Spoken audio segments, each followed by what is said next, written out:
আমাদের কাকরকান্দি স্কুল মাঠে ফুটবল খেলা নিয়ে অনেক গন্ডল হচ্ছে। নালিতাবাড়ি আর হালুয়াঘাট এই দেখেন অনেক গেঞ্জাম, পাবলিকে মাইনে নিতেছে না। এই দেখেন কি অবস্থা, রেফারি নালিতাবাড়ি করে সাইডটা নেয়।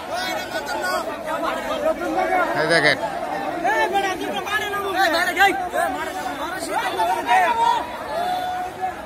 ওয়াল চারো সাইড পাবলিক হালুয়াঘাটের পক্ষে বসবাস।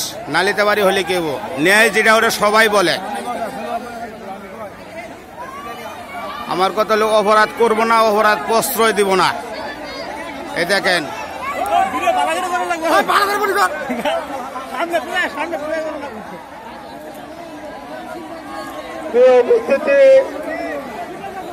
পরিচালকগণ কমিটির সাথে আলোচনা করে সিদ্ধান্ত নিয়েছে। আমরা সহযোগিতা করব। এই যে লালডি হলো নালিতাবাড়ি আর সাদাডি হলো হালুয়াঘাট।